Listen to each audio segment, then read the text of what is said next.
Bias cut is great if you want to make something with a little bit of stretch and a little bit of drape and your fabric doesn't have any lycra in it.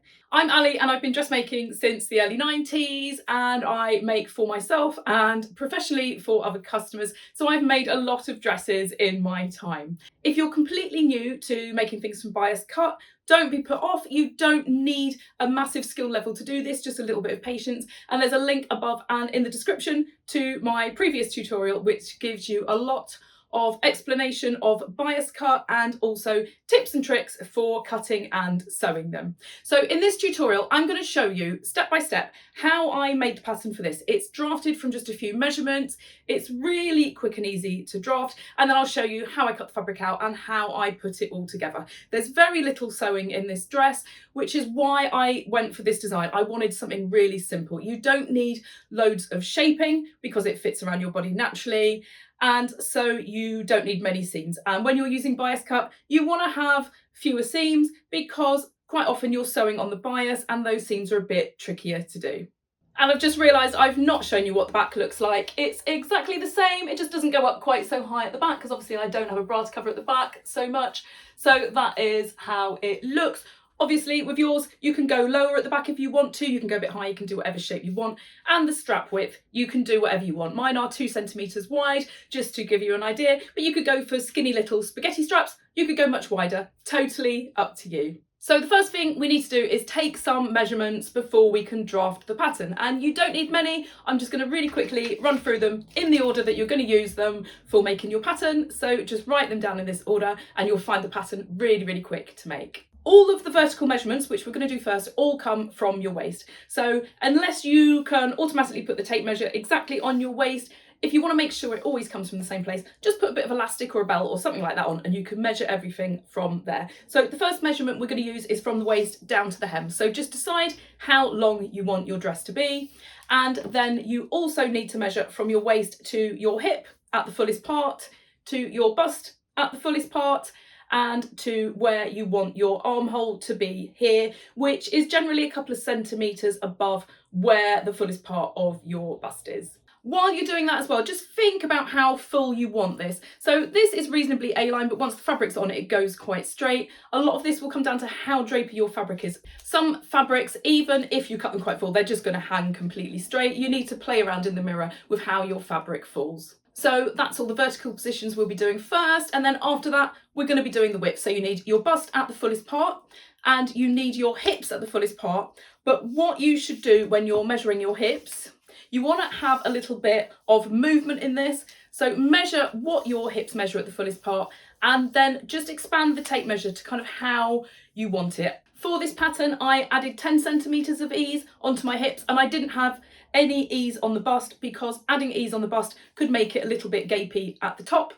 Adding it to the hips just means it's not going to be too clingy and I didn't want it too clingy. So once we've done the basic shape using those, we need to draw in all of this neckline. So what you need to do is measure how far across you want it strap to strap. So from the centre of the strap to the centre of the strap. If you've got something similar kind of shape, just measure from the centre of one strap to the other. If you haven't, you could measure where your bra straps sit. And if you have nothing at all or you're not planning on wearing a bra, just measure looking in the mirror where you'd like the straps to sit. So you need to do that on the front and on the back. The back's going to be a bit trickier if you're on your own, but just try and get that tape measure behind you somehow. And then you just need to think about how high you want this centre point here on the front and on the back.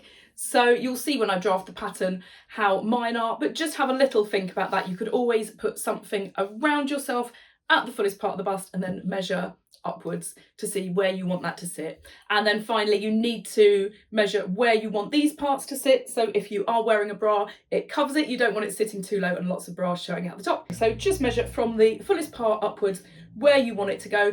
But obviously all of these little design details, they don't affect the fit. When you make a sample, which I do recommend for this, you can always tweak those little bits. So that's all the basic measurements, and then I just want to talk for a second about the dart. So depending on how curvy you are, you might or might not want to add a dart. So if you have a more straight up and down figure, you could probably get away without a dart with this because it's got a lot of natural stretch. If you've got a fair bit of difference between your bust and waist, then you might want to put a dart in. So my dart is 2.5 centimetres wide. I would say that's fairly average. If you're going much smaller than that, it's almost not worth putting it in because it's going to be the tiniest little dart. But you could go a bit smaller, but I would say anything smaller than 1.5 centimetres is not worth it. If you are particularly busty and you need a bit more shape because you don't want it to get gapey here, then you could go up to about 3.5 centimetres, but it's something to play around with, dependent on your body shape, and when you do a sample you can always tweak it. And then the length of the dart I would measure at this point now, and you just want to go from the side seam to where you want it to go. So you don't want that dart going right into the bust. You've got plenty of stretch over the bust point. So my dart only comes to here and it just keeps it quite discreet. So just measure on your body how long you want that dart to be. And obviously when you put your sample on, if you need it to be longer or shorter, you can adjust it. So that's all the measurements we need. We can now get straight on with making the pattern for this dress. I'm going to keep this pattern as easy as I can. So I've started with a couple of lines. This line here runs up the centre front and the centre back. So this half is going to be the front pattern and this half is going to be the back. And this is my waist position. So to start with, I've measured from the bottom of my paper, from the hem to the waist, the measurement that I took, and that's where I've drawn this line across. So the next thing I need to do is I need to mark on my hip point, my bust point and my armhole point, and they're all just going to come from the measurements I took. So my hip point, I'm just going to mark down here and put an H. My bust point, so these are just all the measurements you took on your body where you measured from your waist to all these different points. So the waist to bust point is here and to the armhole is here. So nice and simple. And if you've got dot and cross, it makes it much easier. All I'm going to do is I'm just going to draw lines all parallel to the waistline here at each of those positions, so I've got points to work with. So I'm going to draw them quite heavy so you can see them really well, but I'd recommend drawing these a little bit lighter. So I'll just get all of those drawn in and then I'll show you what to do next.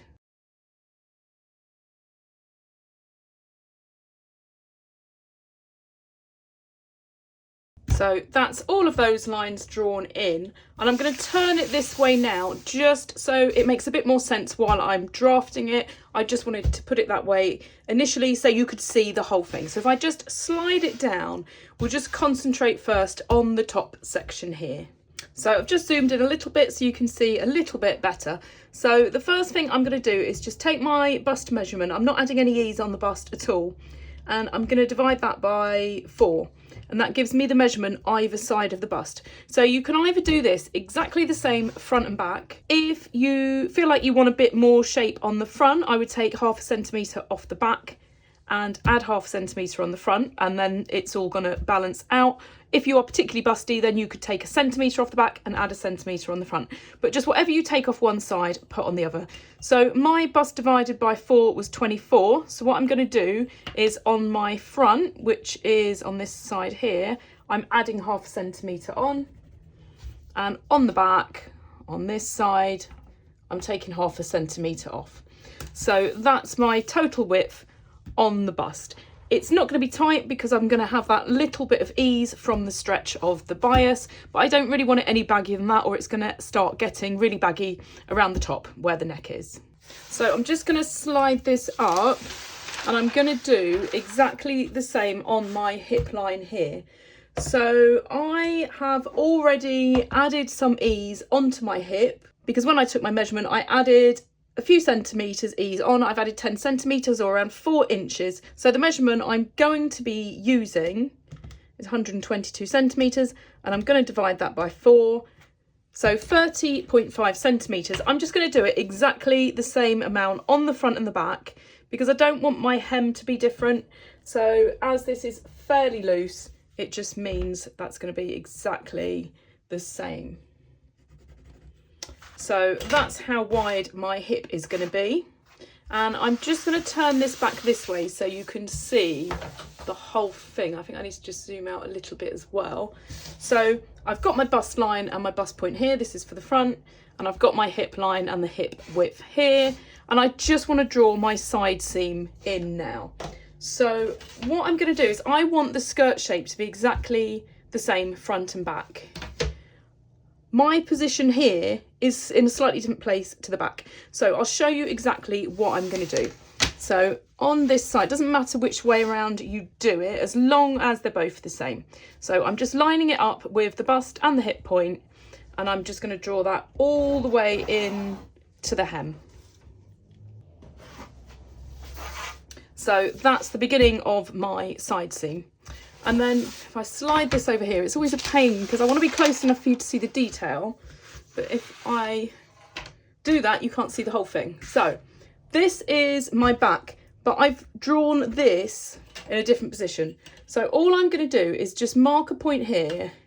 It's 1 centimetre further along, so that's exactly the same as the front. And the reason for that is that I want this skirt part to be exactly the same shape. So I'm lining it up with my hip point here. I'm lining it up with this position here, which is 1 centimetre out from here, just to make it exactly the same as the front. I hope that makes sense. And I'm gonna draw this in just for this part here. Although I'm lining it up with this, I don't want to draw it all the way to there. I'm just going from the hip to the hem, just so this bottom section's exactly the same. And then what I'm going to do is I'm going to move my ruler and I'm going to go from that point there to the actual point that I'm using on the top. And that just changes this very slightly. You can see if I put my ruler there, there's not much in it, but it just helps it all to line up. So let's just look at the hem really quickly. So if this wasn't bias cut, I would suggest bringing this up a little bit here to round it off, or you're going to get the effect that it looks a little bit funny here. But because the centre front and the centre back are going to have a little bit of stretch because of the bias, your hem's going to stretch out a little bit in the middle anyway. So it's going to actually kind of correct that shape. And then you always need to look at the hem when you have it on anyway. All fabrics stretch differently, so it's something that you really need to see on. So that's the bottom section of the pattern done. And we now need to just finish the top part. So let's just zoom back in. And I'm not going to worry about any waist shaping just yet. I'm going to do that in a minute. I'm going to get the shape of the top parts done here first. So just to make it really clear as you're watching this, let's just do a really big B and an F for back and front so you don't get confused which is which. So the first thing I'm going to do is I'm going to draw in the width of where the straps go. So on the back, I measured from where my bra straps are from side to side. I've lost my measurement where I've written it down now, 23 centimetres. So I just need to half that. So 11.5 centimetres. I'm measuring it from this centre line here, and that's where it takes me. And I'm just going to draw a little line here. And then on the front, I've got 27 centimetres. So 13.5 is what I'm going to measure. And again, I'm just drawing a little line here. So now I need to get my points for my centre front and my centre back. So on my centre back, I'm going to go to just above the bust line there.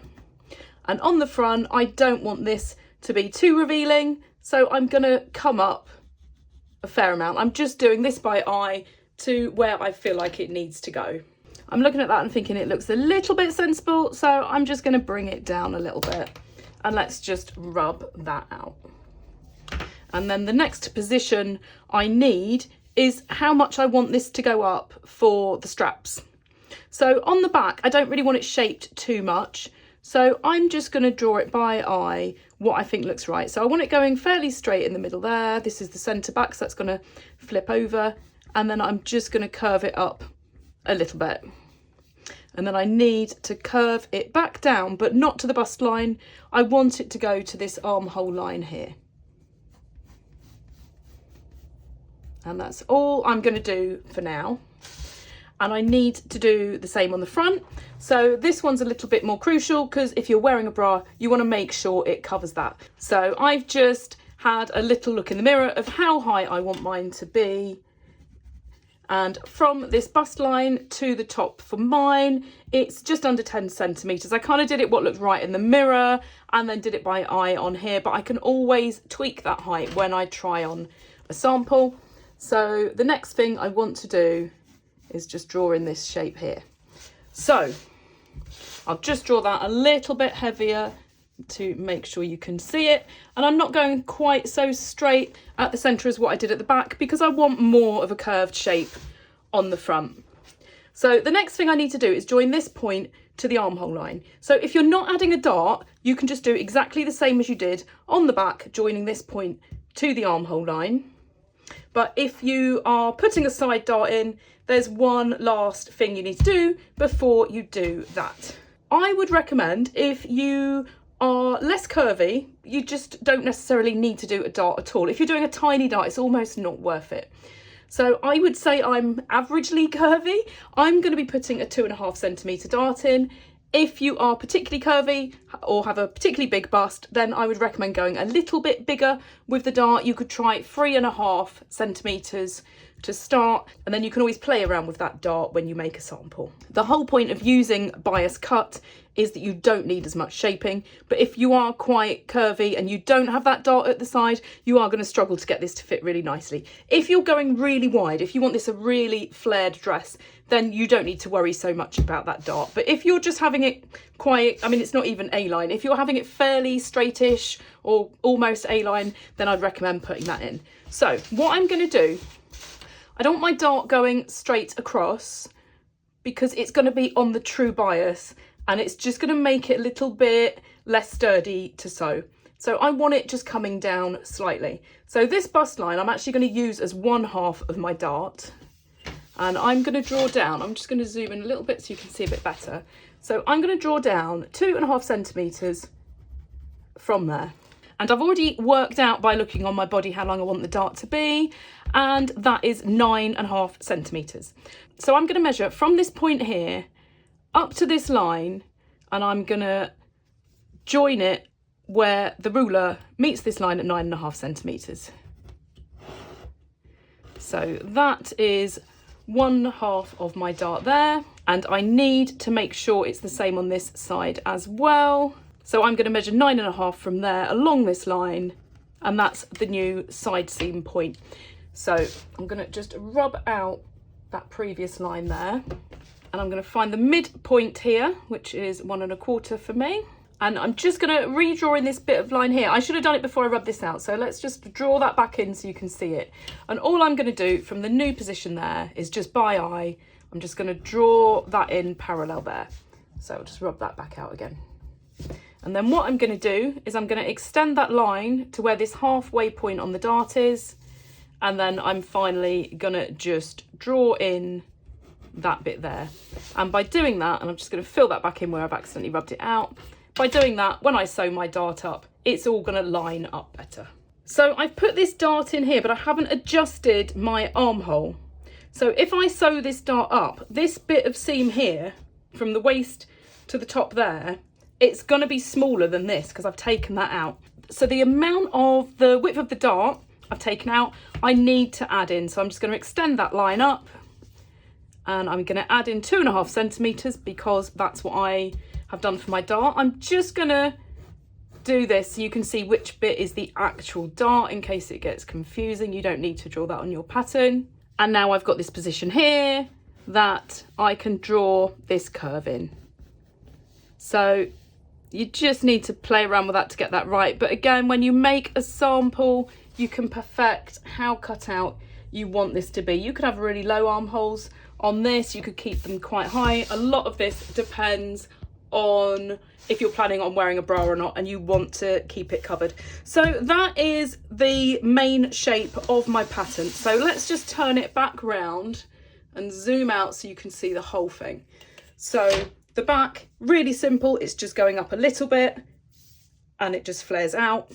And the front, it goes up slightly higher in the centre front, it goes up higher here to cover a bra, and then where I've taken the dart out, I've added the same amount in here to bring that armhole up, and then just flared it out exactly the same. So the only thing I have left to do in terms of shaping is just to put a little bit of shaping at the waist. You don't need to do this, you can just have it flaring straight out, but I'm just going to bring it in very slightly, and then I need to do the straps.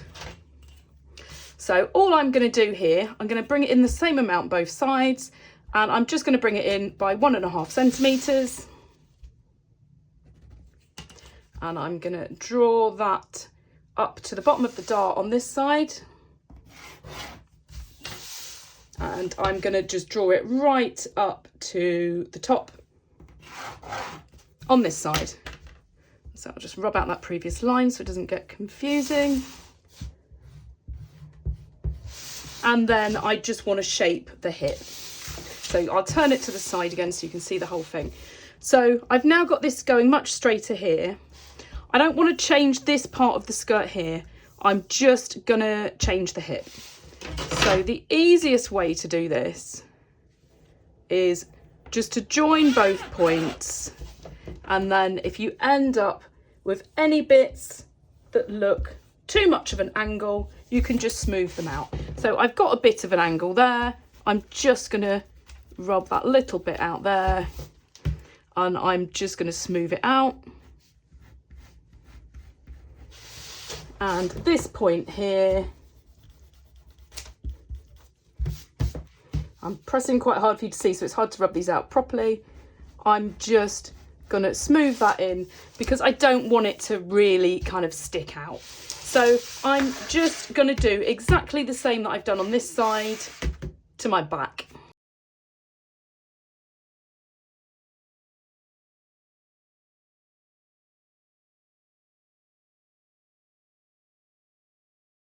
So that's it, that's all of that pattern done. The last thing I need to do is my straps. So just decide on what width you want to do your straps. You could do little tiny skinny spaghetti straps, you could use a really skinny ribbon, or you can do them as wide as you want. So I'm going to do mine 2 centimetres wide, so I'm just going to measure 1 centimetre either side of where I've marked the strap point, because that point went to where I wanted the centre of the strap. And I'm just drawing those in like that. And then all I need to do is just reshape this a little bit so that it joins up with either side of the strap there rather than that centre point. And I'll just do exactly the same on the back.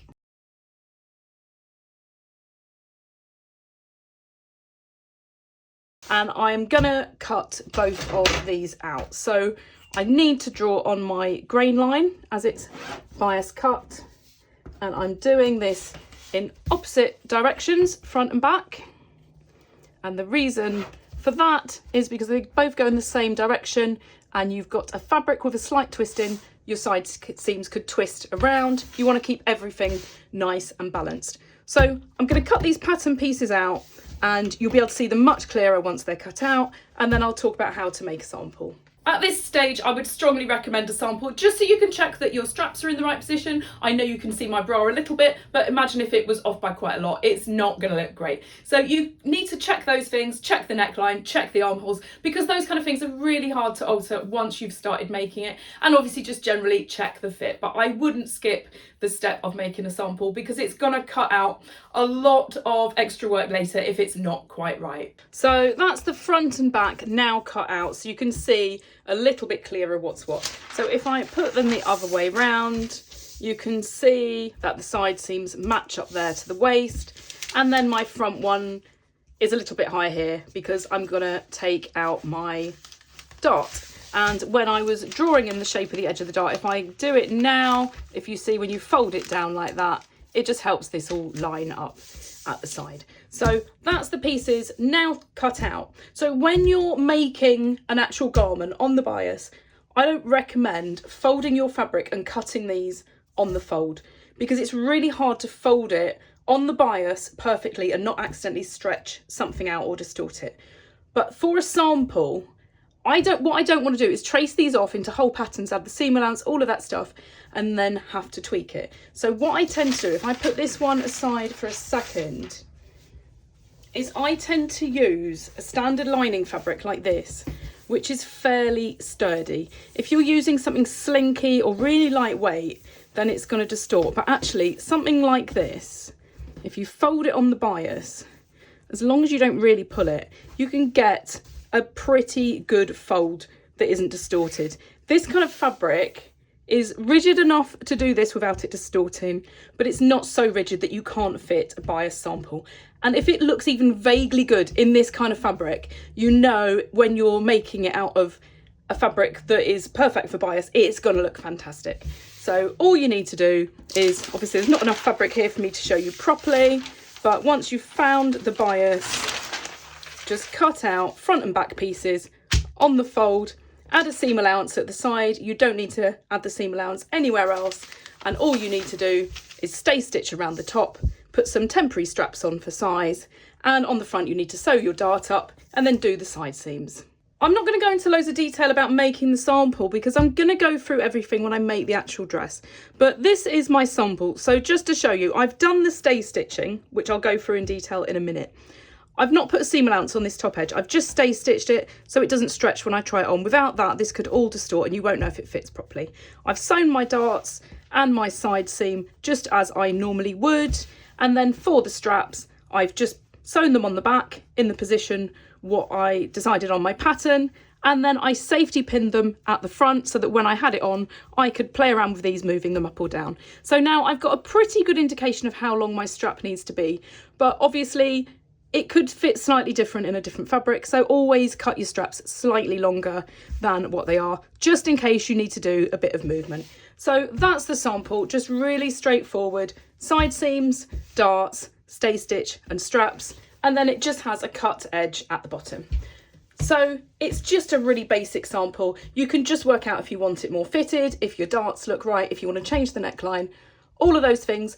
Just don't get too particular on the sample because with bias it can all change when you use the real fabric. You always have to try it on while you're making it. But this is enough to now move on to the next stage of the pattern. I've tried this on and I'm happy with how it fits, so I'm not going to tweak my pattern, but I'll show you now what you need to do once you've got that sample fitting perfectly. So as I said a minute ago, when you're making your actual dress or top, you don't want to be folding on the bias for cutting this on the fold. You want to just cut it out as one flat piece.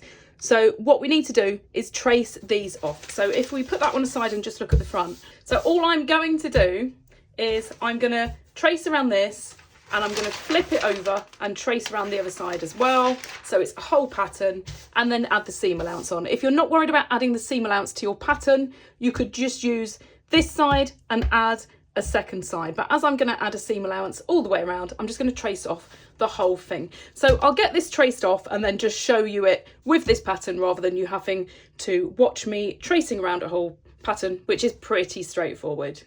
So this is the way I've done this. I've drawn my centre back line and I've put my pattern on and I've literally just traced around it, and then I've added a 1.5 centimetre seam allowance around the whole thing. 1.5 for the hem and then all around it, top edge, side seam, everything. And what I'm going to do, so I don't have to draw this all again, is I'm just going to fold it on my centre back line. And then when I cut it out, I will just cut both halves together. So you just need to make sure it is folded perfectly on that line, the whole length of it. And then all I'll do to make sure it doesn't slip on this other side, because that would happen quite easily, is I'm just going to put a couple of pins through it. And it will just make sure both of these halves stay together. So I'm just going to cut that out all as one piece, and I'll do exactly the same on the front. That's my front and backs now cut out ready. It might feel like it's just yet another thing to do, but it will save so much time when it comes to cutting out. You don't have to worry about accidentally stretching it. You haven't got to add the seam allowance on while you're cutting it. It's really worth doing. So the only thing I now have to do is I need to cut a piece of pattern for my straps. My strap is just 2 centimetres wide and it's the length that I worked out on my sample, so I literally just need to cut a rectangle big enough. I'll do that in a second, but while we're looking at these pattern pieces, let's put the front aside for a second. I'm going to put a facing on this. You can use bias binding as well if you want to. Let's just zoom in a little bit. You can use bias binding, but it can get quite fiddly and you have to really check that you don't stretch it. So for this dress, because I wanted to make it nice and simple for anyone to make, even if they're quite new to sewing, I'm just going to put a facing on it, and it's only going to be a really small facing. So from the seam line here, I'm just going to do it 1.5 centimetres. So I'm just going to draw that here. I'm just going to do it with a dotted line so you can see where it is. And let's just continue around this bit here. And the other advantage about doing a facing is the strap can go into that, and then you've still got a little bit of room for moving it once you've made your dress. So I'm not going to go up to that shape there. I'm just going to by eye curve that around here, and I'll just do exactly the same on the other half of this, and I'll do the same on the front as well. So once I've drawn that line on there, I can just trace this off, and I'll have a front and a back facing piece, and I'll draw the strap as well. So I'll get those two pieces made and then show you exactly what I've done. So I've now cut the facings out. So I've got one for the back and one for the front. So if I just zoom in there to the back where I'd drawn that line on there, I've basically traced off the whole thing. I did exactly the same as I did with this bit, and I did half and then I folded it and cut it out together. So basically it's all just traced around the edge, and then where this dotted line is, which is 1.5 centimetres below the stitch line, where it's going to be sewn at the top edge, is where I'm actually cutting this, and I'm just going to overlock it. If you haven't got an overlocker, you might be better off doing a bias binding, or you could do a zigzag or something like that. So that's the same back and front with my facing pieces. And then for my strap, I have cut it a little bit longer than it needs to be based on how I fit my sample, and my finished width is going to be 2 centimetres. So I've got double that because it's going to be folded over, and I've added a centimetre seam allowance either side. So the width of this is 6 centimetres, 2 for the outside, 2 for the inside, and 1 either side for the seam allowance. So slightly longer than what it needs to be, double your strap width plus the seam allowance for the width. So I need to cut 2 of these out, and I need to cut 1 of each of these out. So I'm now ready to get started on actually making my dress with all these pieces. And now that we've got the pattern right, we fit a sample, let's get on with cutting out all the fabric and sewing this dress up. The sewing part, I think you'll be surprised how quick it is to do. This is the fabric I'm using. So as you can see, it's actually already a dress. This is a vintage dress I bought a while ago with the idea that I'd make something out of it, because I just absolutely love this bold print, and it's already on the bias, as you can see. So I am going to cut up my side seams on here and lay this out and cut out my panels, and I'm going to have to work around what I've got left for cutting out the straps. So I am going to get all that done, and then I will start recording again once I've cut everything out that I need. That's all my pieces now cut out. They've moved around a little bit since I've moved them. So one tip I would say when you're doing the bias, you don't want this slipping around, is I cut this out on the floor on a carpet. And by doing it on the carpet, it doesn't move around as much as on a smooth table. So if you have got carpeted floors, if you can get down on the floor, I would definitely recommend it. It just makes life a little bit easier. So I'm going to put my facings aside for now. The first thing I'm going to do is I'm going to mark these darts so you can see my fabric has slipped a little bit from where it was. So I just need to flatten that out again. And all I'm going to do is put a pin in the end of the dart.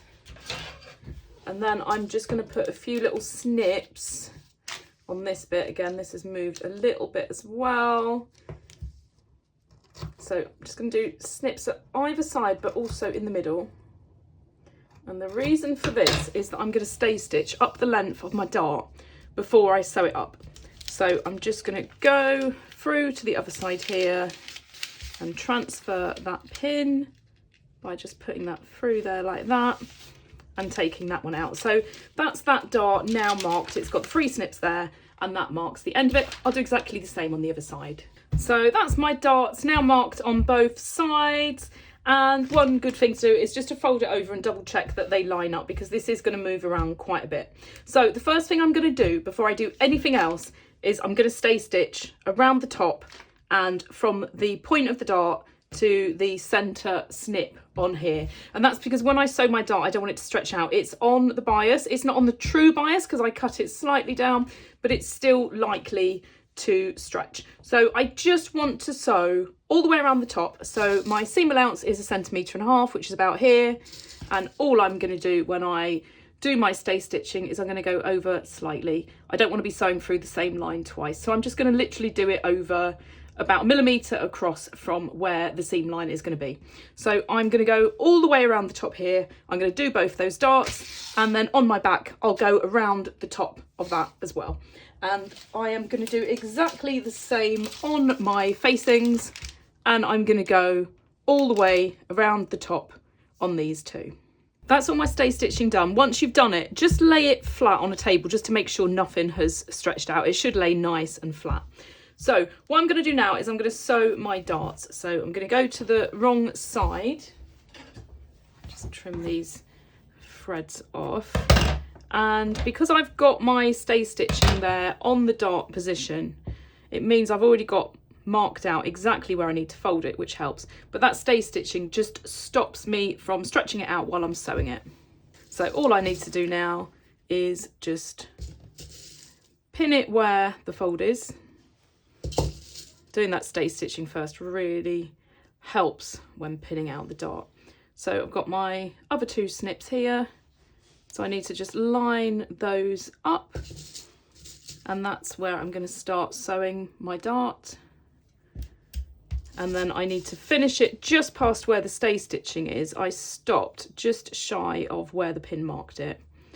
So that's where I need to sew down here. So as it's a small dart, I'm not going to use a ruler to get a perfect line on that because it's small enough that I can just do that by eye.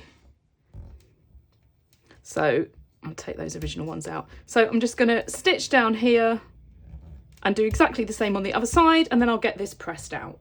I would normally sew this in the right colour with a bold pattern like this. I often change the thread a few times, but I wanted everything to be really visible on the video. So you can see here, that's where the stay stitching was.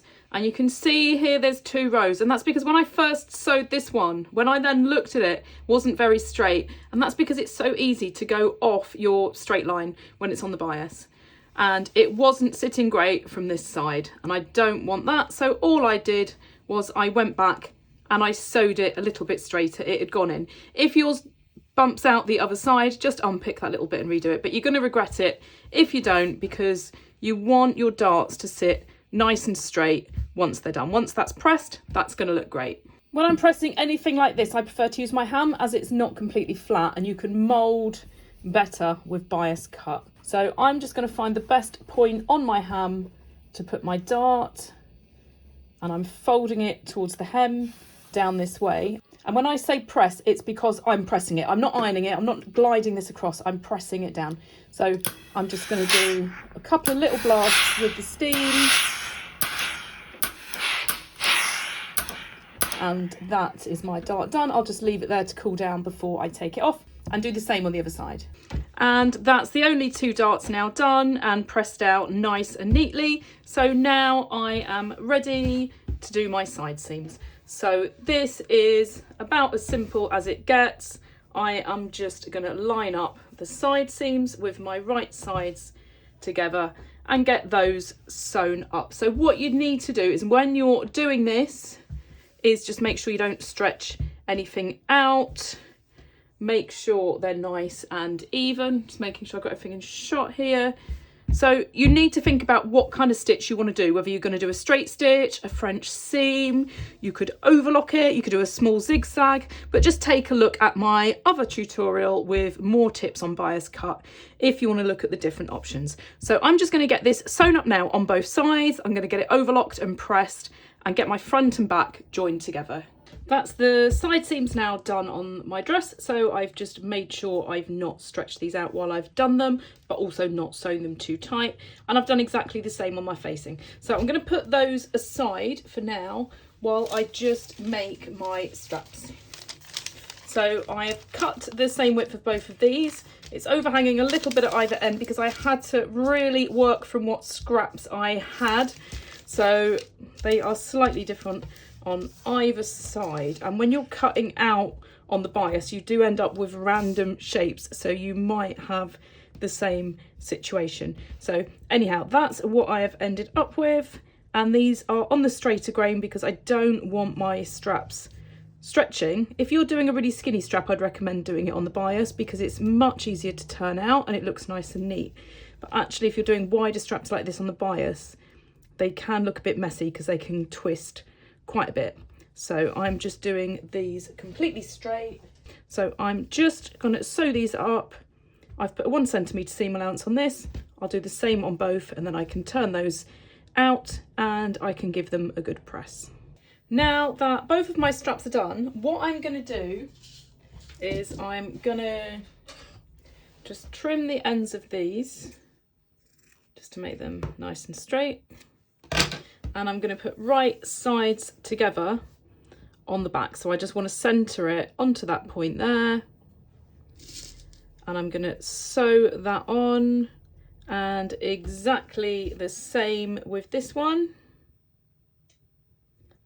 And then what I'll do is I will pin them on the front, and I'm just going to put this on just to double check the length of my straps. I've cut them longer than they need to be, so once I've got it on, I can play around with this to get it exactly the right length for what I want. So at the same time, I'm going to check that I'm happy with how my neck and armhole are.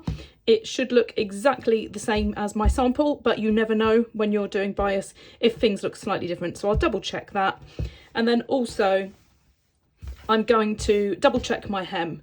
Let's zoom out a little bit. I'm going to just double check this hem. I'm going to make sure that it's straight, and I'm going to check that I like the length. So it doesn't look completely straight when I'm putting it like that, but obviously when I put it on, it's going to hang slightly different. So I will just have a look at that, and I can correct anything with the hem while I've got it on. So just fit it at this point, check the strap length, check you're happy with all of the neckline, check you're happy with the hem, and then we can get this finished off. There's not much sewing left to do now. I've tried it on for size, so where I pinned my straps here is exactly the same as what my sample was, and then I've just pinned a little bit out on both sides because I felt like they were just slightly too long. So I'm just gonna take that measurement and just move my straps down a little bit to make them a little bit tighter. All of the neckline and everything looked fine, as did my hem. So if let's just zoom out a little bit. If I show you my hem, mine has stayed pretty straight, but this is obviously made from a secondhand dress which has already hung for, I don't know, could have been years. So it's had time to stretch out a little bit anyway. If you're making this off fabric straight from the roll, I would recommend hanging this on a hanger for a couple of days at least before you put it back on, just to check the hem, because you could find that the middle stretches down a little bit more. The good thing about cutting it straight is that when the middle stretches down, it then kind of corrects it to the shape that you would normally cut a more A-line shape. If you've done a really full bias skirt, then you definitely need to hang that, particularly if you're using a satin or something that might stretch a little bit more on one side to the other. So that's the hem. Mine is good to go, given that it's already had plenty of time to stretch, and it's not particularly full, so it's not gonna go different on either side, being a plain weave cotton as well. So all I need to do is just adjust those straps on the front, and then I'm ready to finish all this off. I now need to get my facing on the top. So what I'm doing is I'm pulling the straps down. I don't want those to get caught up in this. I'm doing that on both sides, and make sure you get your front facing on the front and back on the back, obviously. And what I want to do is put the right sides together, and I just need to make sure that when I stitch this on, I don't get my straps caught up. So the fact that I have stay stitched both the main part of the dress and the facing means that this shouldn't have stretched.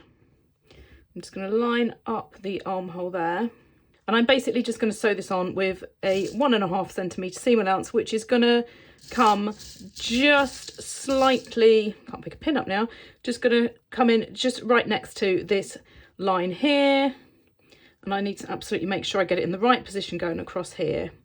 And when I come down, I need to make sure I don't get this caught up. So what I tend to do is I sew across here first, I pull the straps one side and I do this bit, and then I pull it to the other side and I do that bit, because you really don't want to get it caught up. If you do, obviously just unpick it, but it's always easier not to get it caught up in the first place. So I'm just going to pin this on all the way around, making sure it's all nice and even, and then I can get this sewn on and I am pretty much done. So I've overlocked this edge before it goes on. If you've got an overlocker, do that. If you haven't, then just choose what alternative you want to do, or you could, as I said at the beginning, do a bias binding instead of a facing. I wanted to do a facing for this video just because it's much less fiddly for anyone who's not worked with bias before. I think this is probably an easier way to go.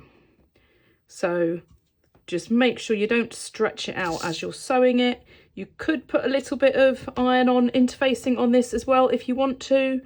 I'm not going to, because I'm not a fan of iron-on interfacings anyway, but also I want this dress to be really soft. I don't want it to have a really stiff edge on the neck. So that's the front done, and I just need to work my way around and do the back exactly the same, and I'm going to get all of this sewn on. That's all now sewn on, so this is what it should look like. I've got a couple of rows of stitching because one is my stay stitching and then one is the actual seam. So the first thing I'm going to do is on all 4 bits with the strap is I'm going to check that I've not got anything caught. If you did, this would be kind of pulled down like that if I'd have accidentally got it caught while sewing that bit. So you want to check that, and you want to check that it's straight, and also just check that you've sewn to the exact width of the strap. You don't want it then jutting out. So when you're sewing it up, what I would recommend to do is you can feel where it is. I'm just feeling with my fingernail where the edge of that is, and you want to sew right to that point. So you just want to check that all 4 of these, I've not actually checked yet, but let's have a quick look. All fine so far. So yeah, that's how it should be. All 4 of those sitting perfectly. So before I do my understitching, I want to trim off some of this seam allowance. Let's get a bit where the colour is easier to see, so we can just flip that over. So all I'm going to do is I'm going to trim this fairly short. I'm going to leave about 1/2 centimetre on it. You can stagger it if you want to, but it's such a lightweight fabric that I don't feel like I need to. But what I'm not going to do is trim my straps. I'm going to leave that long. Any shorter and it's going to get really fragile, but I can trim my front ones now that I know they're the right length. So I'll cut those a little bit shorter, and I can just overlock over the ends of those so they don't fray. So I'll get these trimmed off, and I'll trim my seam allowance off, and then the last thing we need to do is just look at the understitching to hold all of this in place, or you can do top stitching if you want it on the outside. So this is how it looks like when it's trimmed. As you can see, I've trimmed there, and I've left these a little bit longer, and you might have to trim these bits as well. It depends how soft your fabric is. I never like to trim too much where straps are because you don't want to weaken it. So mine actually folds in quite well because it's quite a soft fabric and it's cotton. If yours is a bit heavier, you might need to just trim into the corners, in which case if I can show you, I would just cut across there, obviously not through the strap. Just do 1 layer at a time and just trim that off, and it will help it fold in better. But I just don't want to weaken it. I want it to be nice and strong once I've worn it and washed it a few times. So that's how it now looks. It's already sitting much better. The last thing I need to do now is some understitching to help hold it in place, and then I'll give it a good press. So all I need to do is stitch on the facing side just over from where the seam is. I'm not going to be able to get right up to where the straps are, but I'll get as close as I can, and I'll do all 4 sections of that. And then at the side seams, I can just fix that in place so that it doesn't pop up. Along with that, my hem is the very last thing I'm going to do. I've overlocked it ready, and I'm going to do a really simple turned up hem. You don't want anything too heavy because you don't want it to interfere with the drape of the skirt. So let's just go and get that last bit of sewing done. So this is all ready now to sew. I'm not going to sew it while I'm filming it because I want to get nice and close so that this is nice and neat, and I need to be careful that I don't stretch it out. But I'm basically lining the inside of my foot up here. It depends what style of foot you've got as to how to do it. I'm lining it up there so I can just stitch along here. So it's a couple of millimetres from the seam. So if I just hand wind it down, you can see the needle's going in. If I lift that up, it's literally just over from there. So I'm just going to sew carefully that I don't stretch it. You've already now got a couple of rows of stitching, so this shouldn't have too much stretch now anyway. But I'm just going to work my way around, making sure the seam allowance is going this way underneath my facing, and that's going to help it stay in place. I'm just going to carry on with black so I can show you after how it looks, but normally I would change this to a green to match this. It's a bit difficult when you've got this many colours. You shouldn't see it anyway, it should stay on the inside, but always just good practice. So I'm going to get this stitched now in all 4 sections, and I'll get my hem done, and that's it, other than giving it a really good press. that's all now sewn and pressed, so that is my stitching there. So this is the bit on my front, and I've tried it on to see how it is, and it's just poking out a little bit. So one option is just to do some top stitching that you see to help it stay in place, but I don't ideally want top stitching just because I've got so many colours in this print. I don't know what colour I would do it in to look nice. So I'm just going to trim this a little bit closer. I'm just going to carefully trim that really close, and it should allow that to stay in place better. And I've finished trimming it and I've given it a press, and I don't know how much you can see with it on the table there like that, but it's amazing the difference it's made to help that hold inside. So this is the thing with trimming anything like this. You want it to go short enough that it lays well, but you don't want to go so short it becomes weak. But when you've got quite a curve like that, you do need to trim a little bit more. So I'm going to have another look at all of these and make sure these are all sitting right, and then what I can do is just put a little stitch holding that down on the side seam as well. But I don't want to cut off any more than I need to, because it just gives it that little bit of stability. I tried it on, and I always want to know, not just standing in the mirror looking straight at something, I want to know when I'm wearing it and moving around what it's like. And this did pop out a couple of times, so all I've done, and I've done it in a contrast thread so you can see it, is I've just done it, it's like a blind hem, just a hand stitch, just picking up the tiniest little bit from my fabric and going through the facing to hold it in. And if you look on the outside, you can't see it at all. You need to just literally pick up the tiniest little bit. So if I just show you with this pin, I'm literally just picking up one thread. So you can probably hardly even see that on the video, but you're not going to see it from the outside. So obviously don't do it in a contrast like this. I just did this so you can see it, but just doing something like that is going to really help your facing stay on the inside when you are moving around. If you've got a really shiny satin, something like that, then you might see this a little bit more, in which case you could always do a longer facing. You really need to just see what works for your particular fabric. But these kind of bias cut things do have a mind of their own. You can't get them to do what you want them to do. You have to work with what the fabric is telling you. And you've obviously seen it throughout, but here it is again at the end. So I hope you've enjoyed this tutorial. If you have, please like it, share it, and subscribe so you don't miss out on any of my other tutorials. And also make sure you check out my other bias cut tips and tricks tutorial if you do decide to make something like this, because it has a lot more information about the basics before you get started.